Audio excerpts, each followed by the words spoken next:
Hello everyone. Welcome to ixamBee. I hope all of you are staying safe and doing well. If you remember in our couple of videos, in last few videos, we were trying to bring some system into the topic of phrases and idioms. We realized that idioms and phrases, that's a very important topic for our exams, and there are so many of them, it's very difficult to remember them unless we devise a system. And the system we devise is that we're going to look at some of them in every video, and we're going to group them under a specific topic. Yes, so if you remember, we looked at phrasal verbs related to travel, we looked at some related to money, we looked at some related to business and small talk. Yes, so today let's look at some idioms, right? And let's try to get a shot of vitamin C. Yes, you guessed it right. Today we're going to look at some idioms related to the marine world. So sea, fishes, oysters, water, right? And so every time you try to remember these idioms, you just remember the keyword sea. And you will remember that there are so many idioms associated with sea, water, fishes. Okay, let's look at the first one. His course management style made it evident that he was used to being a big fish in a small pond. That attitude won't certainly be tolerated by anyone at his new company, right? So what we do is that we usually try to do some intelligent guessing and find a clue from the sentence itself, right? So his course management style. So we are looking at something that's negative. The way he was managing was coarse, made it clear that he was originally a big fish in a small pond, right? So what happens if you're a big fish in a small pond? Let's just look at the idiom first. If you're a big fish in a small pond, you will find difficult adjusting. It's going to be suffocating, claustrophobic. You cannot move around, okay? And that attitude certainly won't be tolerated by anyone at his new company. Now, we are looking at an attitude, not living situation. So what happens to a big fish in a small pond? Yes, it's claustrophobic, I understand, but everyone gives a lot of importance to that big fish because no one has seen such a big fish. Yes, it's the only big fish in a small pond. The others are in awe. They are respectful. They're scared of him. Right? Okay? Now, keeping that in mind, let's try to seek some answers. Okay? An introvert? No. Someone who is high-handed, course management style will not be an introvert. That's not an option at all. A novice?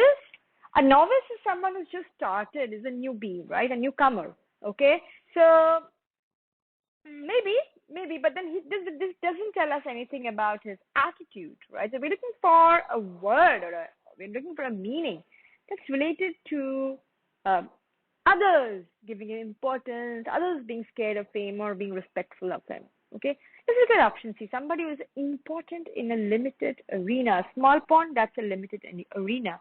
You are important there, but your importance is no longer there once you leave the pond, right? So C fits the bill. D, extremely bossy. Okay, now this doesn't also fit the bill. So here our answer is C. So a big fish in a small pond, there you go, refers to a situation in which a person has more power, influence, and knowledge or experience than others within a small group. Okay, it often implies that the person may not have as much clout, influence in a bigger pond. So if the person moves to a bigger pond, the influence ceases. It's no longer that influential, it's no longer that important. So he has a lot of importance in a small arena. So if you're a big fish in a small pond, you operate in a limited circle with a lot of influence. Okay? Here is our next idiom. When Carla transferred to a new school, she was like a fish out of water. This is very easy. You must have heard this often, right? Because she did not know anyone there. So what happens if a fish is pulled out of water, right? The fish starts gasping for air. Okay, so you feel breathless. You cannot survive. It's very difficult to adjust to a new environment. Okay, so you may be feeling out of place, out of sorts. Okay, keeping that in mind, let's try to look at the meaning. Felt angry? Yes, definitely. If I'm moved to a new school against my wishes, I might be feeling angry, but does it bring out the meaning of the sentence? No, not yet. So we need to move on. Felt welcomed? Not at all. She was feeling like a fish out of water. It should not be sense of being welcomed. Looked forward to it? No, these two, they don't fit the bill. They don't bring out the meaning. Felt uncomfortable in the new environment. There you go. There is our answer. Okay? So, a person who feels awkward or unhappy because they are in a situation that is not familiar or because they are different from the people around them. So if you feel like fish out of water, you're not being able to adjust, right? You're feeling awkward and left out. Okay? So here is our third idiom. I'm glad Tony started repaying the money he borrowed from me. But the $5 he gave me yesterday is just a drop in the ocean compared to what he still owes. So Tony started giving me money and he owes a lot of money, right? But the $5 that he gave me yesterday is nothing. It's just a drop in the ocean.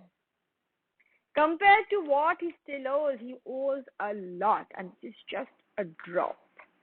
Just a drop. Okay? So what does it mean? It means it's a tiny amount. Right? Now let's look at the meaning. A lion's share. Lion's share means the gigantic share. The major share. No, that cannot be the answer. Tiny amount. Yes, a kind gesture.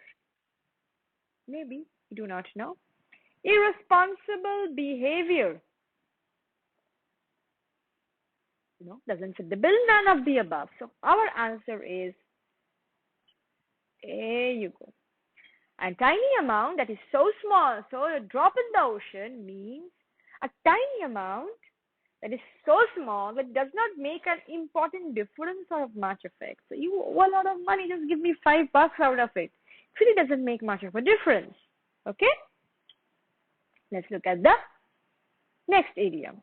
You have so much talent at such an age. The world is your oyster.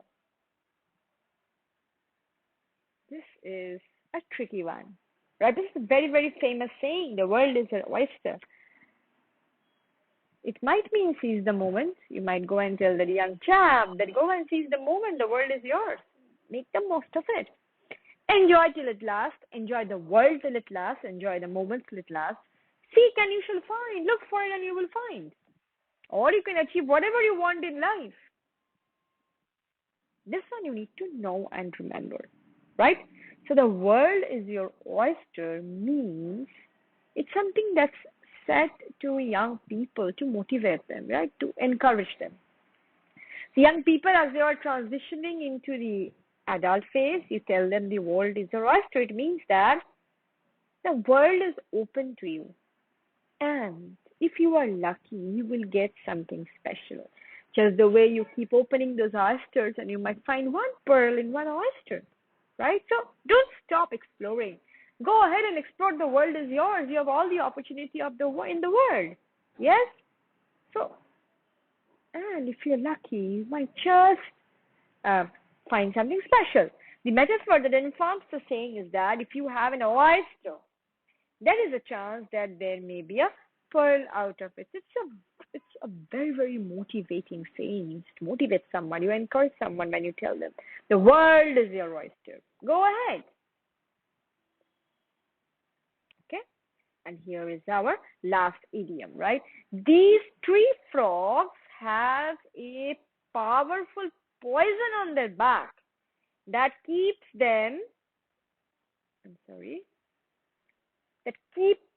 predators at bay, right? First, understand the purpose. These frogs have a powerful poison on their backs. Why? Who are the predators? Predators are animals that are going to feed on those frogs, attack them and eat them. So you have poison on your back. Why? Because you are not attracting the predators. You're trying to keep them away, right? So see, it's not possible that whichever idiom that you get in the exam, you will know the meaning. There are so many idioms and so different types of phrasal verbs, and the way they change their meaning in different contexts, it's very difficult to remember so many of them.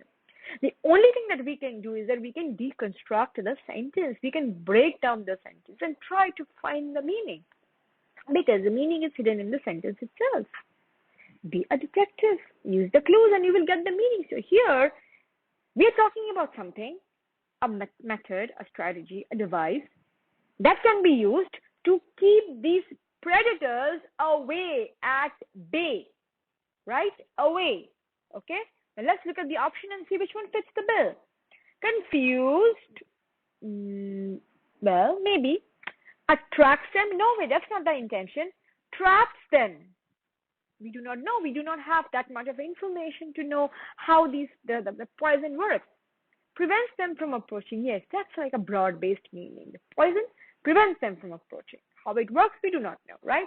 So our answer here is prevents them from approaching.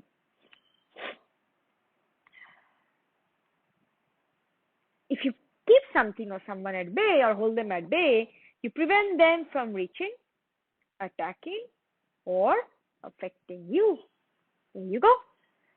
Yes? So that's all for today, and here are 5 idioms that can give you that shot of vitamin C, right? Okay, I hope you enjoyed the session, and I hope the session made learning idioms enjoyable, and you're gonna use the technique to not only find out the meaning, but also remember your idioms and become more confident. Thank you so much. Stay tuned, and very soon I'll be back with another episode. Thanks for watching.